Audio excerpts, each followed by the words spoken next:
Assalamu alaikum. Now I will discuss about silver light system. ठीक है, silver light की phase diagram को हम एक्सप्लेन करते हैं. तो ये हमारे पास है सिल्वर लाइट सिस्टम की फेज डायग्राम. जैसे अगर आप इसको अंडरस्टैंड करना चाहते हैं तो काइंडली इससे पहले आप मेरी प्रीवियस वीडियो जो यूटेक्टिक सिस्टम वाली है उसको देख लें. ठीक है, इस आपको इससे हेल्प मिलेगी. ठीक है, और आपको ज़्यादा समझ आएगा. अब देखें, इस पॉइंट पे आपके पास है 100% सिल्वर. ओके, इस पॉइंट पे आपके पास है 100% लेड. इस साइड पे हम टेम्परेचर लेते हैं वेरिएबल और इस साइड पे हम कंपोजिशन को मेंशन करते हैं. ओके, अब सबसे पहले दो कर्व है हमारे पास, ए सी कर्व और बी सी कर्व. ठीक है, तो इधर ए सी बी पूरी कर्व को हम कहेंगे ए सी बी. अगर मैं ए सी बी कर्व के ऊपर देखूं तो मेरे पास लेड और सिल्वर की सोल्यूशन मौजूद है. ठीक है ना, लिक्विड सिल्वर लेड लिखा हुआ है, इसका मतलब ये है कि लेड और सिल्वर की सोल्यूशन मौजूद है. ओके, और ये वाला जो 303 टेम्परेचर है इसको हम कहते हैं यूटेक्टिक टेम्परेचर. और ये जो सी पॉइंट होता है इसको हम कहते हैं यूटेक्टिक पॉइंट. और इस यूटेक्टिक पॉइंट पे जो टेम्परेचर है ऑब्वियसली वो यूटेक्टिक टेम्परेचर होगा. और इस यूटेक्टिक पॉइंट पे जो भी कंपोजिशन होगी उसे आप कहते हैं यूटेक्टिक कंपोजिशन. ठीक है, CE means eutectic composition. Okay, अब वन बाय वन हम कर्व को, यूटेक्टिक पॉइंट को और एरिया को एक्सप्लेन करते हैं. तो सबसे पहले अगर मैं कर्व की बात करूं तो कर्व मेरे पास क्या है, इसमें AC कर्व है और BC कर्व है. तो सबसे पहले अगर मैं AC कर्व की बात करूं तो इसमें जो पॉइंट A है ये रिप्रेजेंट कर रहा है मेल्टिंग पॉइंट या फ्रीजिंग पॉइंट ऑफ सिल्वर. ठीक है, इस साइड पे हमने सिल्वर लिया ना, तो इसमें जो A है इसमें 961 लिखा हुआ है. 961 डिग्री सेल्सियस यानी यहाँ पे टेम्परेचर है किसका, सिल्वर का. अब ये ए पॉइंट की बात हो रही है इस कर्व में. अगर मैं अब ए सी पूरी कर्व की बात करूँ तो क्या हो रहा है यहाँ पे कि अब यहाँ पे जैसे जैसे आप आगे जाते जाएंगे तो आपके पास 100% सिल्वर नहीं रहेगा. ओके, क्योंकि अब आपने क्या करना है, अब आप ऊपर से लेड भी ऐड करते जाएंगे. तो देखें, सॉलिड जैसे जैसे आप नीचे आते जाएंगे तो क्या होगा कि आपके पास सॉलिड सिल्वर तो मौजूद होगा, लेकिन उसमें फिर आप लेड भी ऐड करते जाएंगे तो फिर सिल्वर और लेड की सोल्यूशन भी तो मौजूद होगी इस कर्व के अलॉन्ग. ठीक है, तो इसलिए यहाँ पे मेंशन है कि अगर मैं कर्व AC में देखूँ तो आप एडिशन ऑफ वो करते जा रहे हैं लेड. ठीक है, एडिशन ऑफ लेड भी होती जा रही है अब सिल्वर में, जिसकी वजह से उसका मेल्टिंग पॉइंट या फ्रीजिंग पॉइंट क्या होता जा रहा है, लोअर. ठीक है, अब ये देखिए इसका फ्रीजिंग पॉइंट डिक्रीज होता जा रहा है. Melting point, freezing point, you can say anything. अब नेक्स्ट मैं बात करती हूँ कर्व BC की. ठीक है, अगर मैं इस AC कर्व के फेजेस की बात करूँ तो इसमें दो फेजेस होंगे. ठीक है, एक तो सॉलिड सिल्वर भी मौजूद होगा और सोल्यूशन ऑफ सिल्वर और लेड भी मौजूद होगी, तो वो दो फेजेस बन जाती हैं. ओके, अब BC कर्व भी उसी तरह, इसमें पॉइंट B किसको रिप्रेजेंट कर रहे हैं कि आपके पास 100% लेड है. ठीक है, PB लेड 100% आपके पास लेड है यहाँ पे. लेकिन जैसे जैसे आप इस साइड को आते जाएंगे तो आप सिल्वर भी तो ऐड करते जाएंगे, सिल्वर भी तो मौजूद होगा. तो अब ये देखिए जैसे जैसे आप आगे को आते जाएंगे तो मेल्टिंग पॉइंट या फ्रीजिंग पॉइंट डिक्रीज होता जाएगा लेड का. तो इसलिए यहाँ पे मेंशन है कि जो पॉइंट B है, B 327 डिग्री सेल्सियस, ये लेड के मेल्टिंग पॉइंट को रिप्रेजेंट कर रहे हैं या फ्रीजिंग पॉइंट को. लेकिन जैसे ही आप इस कर्व के अलॉन्ग मूव करेंगे यानी BC के अलॉन्ग, पूरी कर्व के अलॉन्ग मूव करेंगे तो आप एडिशन ऑफ सिल्वर कर रहे हैं, ऊपर से सिल्वर भी ऐड होता जा रहा है, जिसकी वजह से क्या होगा कि जो लेड है आपके पास उसका मेल्टिंग पॉइंट या फ्रीजिंग पॉइंट डिक्रीज होता जाएगा. जैसे यहाँ पे मौजूद था ना सॉलिड सिल्वर और solution of lead and silver, इधर क्या मौजूद होगा, इसमें सॉलिड लेड मौजूद होगा और solution of silver and lead मौजूद होगी. ठीक है ना, मतलब आप ये नहीं कह सकते कि सिल्वर बिल्कुल ख़त्म हो गया, सॉलिड सिल्वर अभी मौजूद है.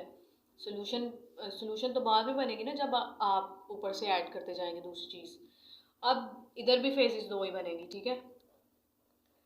अब दोनों कर्व के अलॉन्ग अगर मैं रिड्यूस फेज रूल को अप्लाई करूं, अब इसमें रिड्यूस फेज रूल को हम क्यों अप्लाई करते हैं मैं अपनी प्रीवियस वीडियोस में एक्सप्लेन कर चुकी हूँ, काइंडली आप इनको देखें, मेरी प्रीवियस वीडियो को, इससे आपको ज़्यादा अंडरस्टैंडिंग होगी।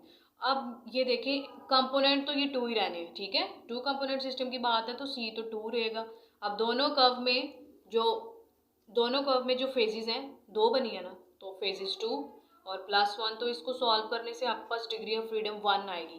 यानी आपको कर्व के अलॉन्ग आपको सिर्फ एक वेरिएबल को एक्सप्लेन करने की ज़रूरत है, या तो आप कंपोजिशन को एक्सप्लेन करें या आप टेम्परेचर को। अगर आप टेम्परेचर के बारे में बताते हैं तो कंपोजिशन ऑटोमेटिकली फिक्स हो जाएगी, अगर आप कंपोजिशन के बारे में एक्सप्लेन करते हैं तो टेम्परेचर ऑटोमेटिकली फिक्स हो जाएगा। अब अगर मैं कर्व्स तो ख़त्म होगी, अब हम यूटेक्टिक पॉइंट पे आते हैं, ठीक है। ये पॉइंट जिस पे AC और BC कर्व मीट कर रही हैं, इस पॉइंट को हम कहते हैं यूटेक्टिक पॉइंट। बेसिकली इस पॉइंट पे आपके पास 3 फेजेस होती हैं, यानी इस पॉइंट पे आपके पास सॉलिड सिल्वर, सॉलिड लेड और solution of silver and lead ये भी मौजूद होगी, ठीक है। तो ये 3 फेजेस बन जाती है ना, कि solid silver plus solid lead plus solution of silver and lead, तो ये आपके पास 3 फेजेस हैं। तो अब इसके ऊपर कंपोनेंट 2 ही रहेंगे, 2 कंपोनेंट सिस्टम की बात हो रही है, फेजेस 3 होगी, ठीक है, और इसको सॉल्व करके आपके पास 0 आएगा। तो obviously eutectic point is a specific point at which there is no need of any variable, ठीक है। यहाँ पर degree of freedom basically variables है ना, मिनिमम वेरिएबल्स, तो इधर आपको कोई भी वेरिएबल एक्सप्लेन करने की ज़रूरत नहीं है, क्योंकि यूटेक्टिक पॉइंट एक स्पेसिफिक पॉइंट है, इसके लिए टेम्परेचर, कंपोजिशन, हर चीज़ स्पेसिफिक होगी। तो ये इस पॉइंट पे मेंशन है कि जब यूटेक्टिक पॉइंट आएगा आपके पास, तो आपके पास सिल्वर होगा 2.5% सिल्वर की कंपोजिशन, और लेड की कंपोजिशन आपके पास होगी 97.5%। मैं GD टुल्ली की बुक को फॉलो कर रही हूँ, ठीक है। इसके बाद हम एरियाज़ को एक्सप्लेन करेंगे। अब जब हम एरिया को एक्सप्लेन करते हैं तो ये जो कर्व है आपके पास ACB कर्व, इससे ऊपर वाला एरिया एक्सप्लेन करते हैं और इनसे नीचे वाला एरिया एक्सप्लेन करते हैं।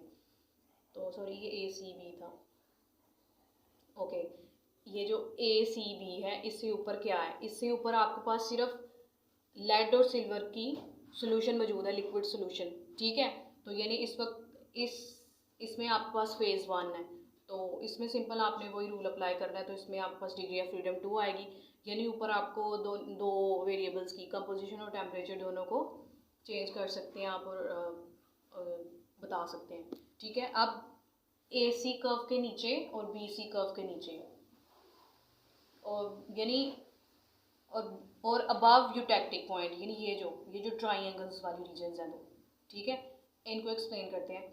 तो इनमें देखें सॉलिड सिल्वर और सोल्यूशन मौजूद है, तो 2 फेजेस, इसमें भी सॉलिड लेड और सोल्यूशन मौजूद है सिल्वर और लेड की, तो इस साइड पे भी 2 फेजेस, तो इसमें फेजेस 2 आएंगी, कंपोनेंट तो 2 ही रहेगा, ठीक है। तो इसमें क्या होगा कि डिग्री ऑफ फ्रीडम आपके पास क्या आएगी 1, यानी बेसिकली आपको यहाँ पे एक चीज़ मेंशन करनी पड़ेगी, दूसरी ऑटोमेटिकली वेरिएबल फिक्स हो जाएगा। और जब आप इनको कूल करते हैं, जब आप यूटेक्टिक पॉइंट से नीचे आते हैं, तो जब ये कूल होगा तो आपके पास क्या होगा, सोल्यूशन ऑफ सिल्वर और लेड जो है वो बेसिकली जो लिक्विड है आपका, वो सारे का सारा किस में कन्वर्ट हो जाएगा।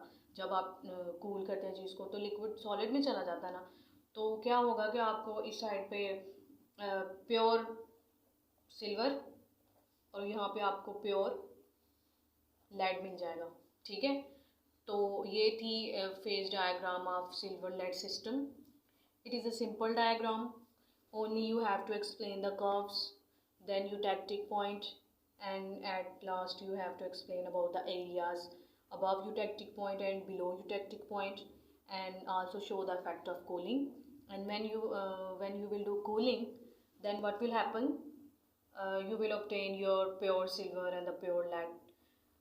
इसी डायग्राम की बेस के ऊपर आपको किसी भी किस्म का सिस्टम कहा जा सकता है। जैसे आपसे कहा जाए कि पोटाशियम आयोडाइड की फेज डायग्राम को एक्सप्लेन करें, तो बेसिकली उसमें भी सब कुछ इसी तरह होगा, बस उसकी ये कंपोजिशन वगैरह और उसमें जो टेम्परेचर है वो चेंज होंगे, ठीक है। बाकी ये सारा इसी तरह आपने एक्सप्लेन करना है, पहले कर्व्स को एक्सप्लेन करना, फिर यूटेक्टिक पॉइंट को और फिर एरिया को। अगर आपको किसी पॉइंट में प्रॉब्लम है तो आप काइंडली कमेंट करें, ठीक है। इसके अलावा मेरे चैनल को लाइक करें, शेयर करें ज़्यादा से ज़्यादा, और काइंडली सब्सक्राइब करें। Thank you.